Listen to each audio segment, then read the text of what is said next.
आजच्या दिवशी ना इतक्या प्रकारची जास्वंद माझ्या गॅलरीमध्ये आली होती ना, जवळपास 7 प्रकारची जास्वंद आज उमलली होती. आणि ते बघून इतकं भारी वाटत होतं ना, पूर्ण गॅलरी कलरफुल वाटत होती. माझ्या नवऱ्याने घरून आणलेले नारळ सोलून दिले, कारण आता भाजीची तयारी वगैरे करायची होती.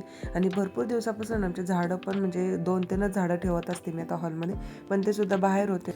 मग दोघांनी मिळून त्यांना आतमध्ये घेतलं. हलक्या कुंड्या मी उचलून ठेवल्या, बाकी जड ज्या कुंड्या होत्या त्या त्यांनी घेतल्या. त्याच्यानंतर ना फ्लॅक्स सीड्स असतात ना, तर त्याचं जेल बनवायला घेतलं होतं, म्हणजे जवस. मी ना साधीमध्ये लावत असते केसांना, त्याने छान केस स्मूथ वगैरे होतात. मस्त ते उकळायला टाकून दिलं. आणि एकीकडे ना खूप दिवस झाले पोहे नव्हते खाली आम्ही दोघांनी, पण असं मनसोक्त म्हणून पोहे करायला घेतले. आणि ना नंतर म्हणजे थोडे 1-3-4 मिनिटांनी ना अशी काहीतरी कन्सिस्टन्सी त्या फ्लॅक्स सीडची होत राहते, म्हणजे हळूहळू ना ते जेल टाईपमध्ये कन्वर्ट व्हायला सुरुवात होतं.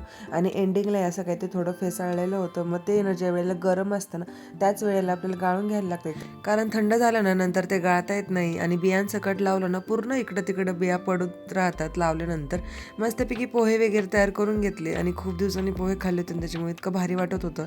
दुपारच्या वेळेला इतकं ऊन पडतं ना, माझ्या नवऱ्याने फ्रीजमध्ये दही बघितलं, ते म्हणजे चल आपण मस्तपैकी लस्सी बनवू. आता ते ना बऱ्याचदा लस्सी बनवतच राहतात, त्याच्यामुळे ना झाले मस्त झाले. एकदम भारी झाली होती लस्सी, खरंच भारी झाली होती. आणि 2 पिल्लं कुठे गायब झाली काय माहिती यार. एकच पिल्लू राहिलं होतं, त्यात पण ते असं आहे ना आवाज करायला शिकलं होतं. आणि ना हळूहळू त्याला ना आता पंख पण यायला सुरुवात झाली होती.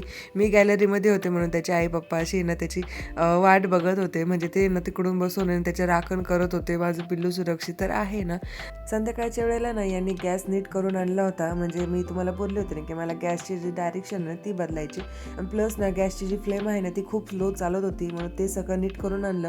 आणि आता मी विचारच करत होते की आता बेसिन शेजारी गॅस ठेवते तर मला रोज तो छान असा धुता येईल आणि मस्तपैकी नीट ठेवता सुद्धा येईल. तर ज्या वेळेला इकडं होतं ना गॅस, त्यावेळेला मला इतकं धुवायला सगळं सामान खाली काढायला लागायचं आणि मग धुवायला लागायचं, असं मी मस्त विचार करतच होते.